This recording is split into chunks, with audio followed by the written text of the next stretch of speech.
This is Peter, and this is my presentation on economic security in Fort Yukon, Alaska, for the final presentation for the Homeland Security Emergency Management class on human security for the spring semester.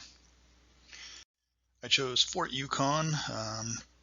Of all the villages and small towns in rural Alaska I know of, I decided on this one simply because it's the one that I've been to. I've been up to Dead Horse before for work. This one I flew some parts out with my dad many years ago because he was a pilot and they needed to fly some parts out for a helicopter to Fort Yukon, and I just remember seeing it and the thoughts I had on it at the time.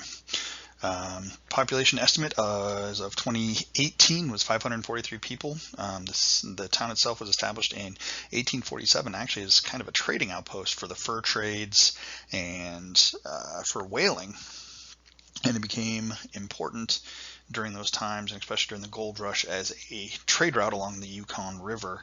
Um, when Alaska finally became a state, it was deemed to be on Alaskan soil and U.S. property.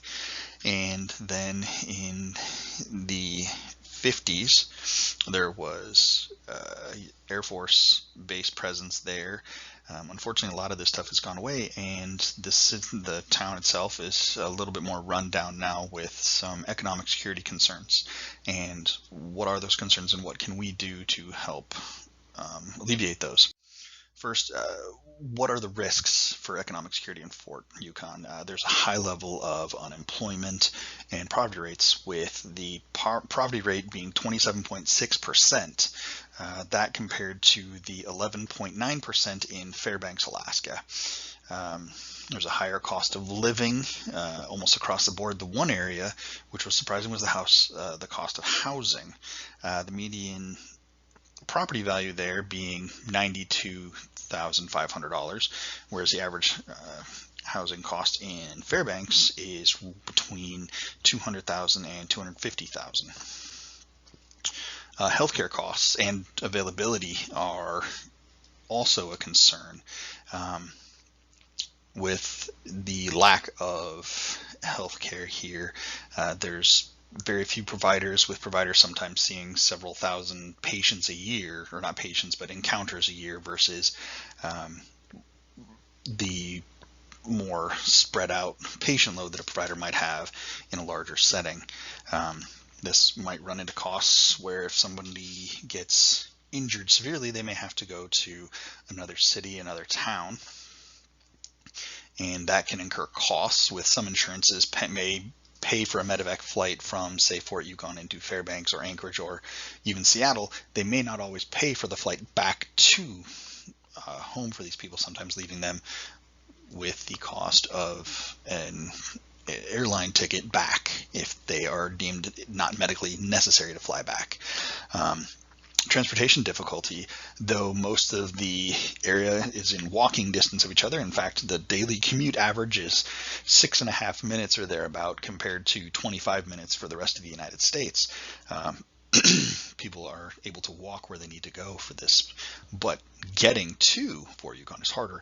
In the wintertime, the availability is snow machine, dog sled, and airplane, and in the summertime, you have access along the river and via aircraft. There are no roadways getting in or out of Fort Yukon, so once you're there, it's easy to get around, but getting there is hard, which brings up the cost of living. Groceries, things like that, generally are a little bit more, with items generally being about half again as expensive as they are in places like Fairbanks. So for every dollar you would spend in Fairbanks, you have to spend $1.50 or more in Fort Yukon. What other areas of human security does this impact? Health security, with the high cost of healthcare and travel times. How are people's health security impacted by this? If you're less likely to be able to get definitive care, what are you going to go into for?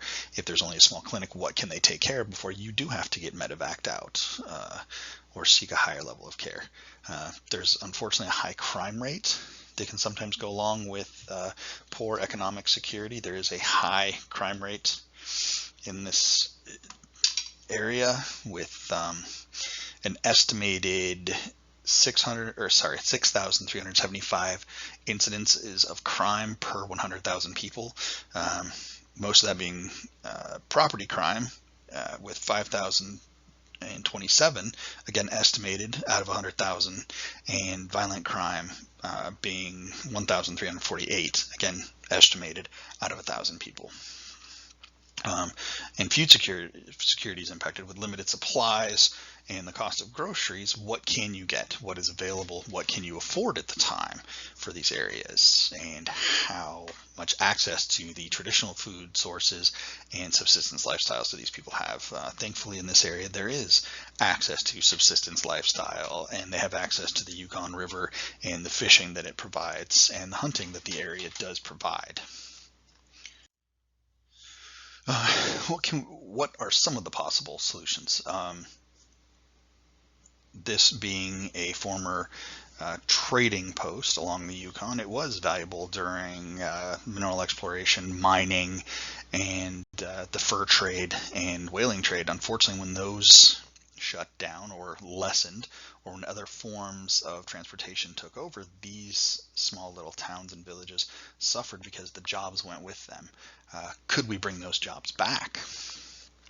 Could we open up some kind of mineral or oil exploration in that area that could provide something, if it could be economically feasible and environmentally feasible, to bring that stuff in there and bring jobs to the area?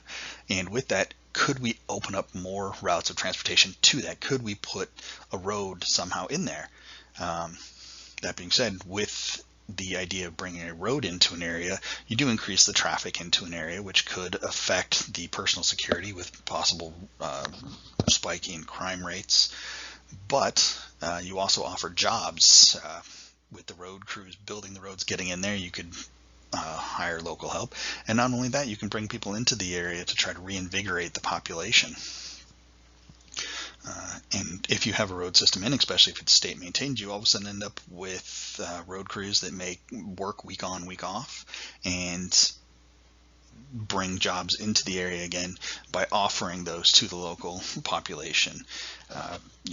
We're always going to need road crews to clear the roads in the wintertime in these areas because of snowfall and things like that. And this could offer jobs to the local population. Unfortunately, again, a lot of these solutions may negatively impact some of the other areas, such as environmental security and such. If they do some kind of oil exploration or mineral exploration, what are the possible negative ramifications of bringing those in? And of course, with a lot of these, if you do get shift workers, are you going to be bringing populace into the area that's not necessarily going to be spending their money in there, or are you going to be giving jobs to the local populace and trying to bring people into the area? If you can bring families into the area for jobs, then you can bring more money into the local economy. And if there's more money in the local economy, then everybody seems to benefit from that. So all in all, the economic security in these small towns may not have been as clear-cut as it once was, but could we do something about it in these areas? With Fort Yukon, it's possible if there was some kind of presence there, if we could bring jobs to the area, it could increase the economic security. But until that is the case, that may not be possible. So that's what I found. Hope everybody had a wonderful semester, and hope everybody has a safe and wonderful summer. Enjoy.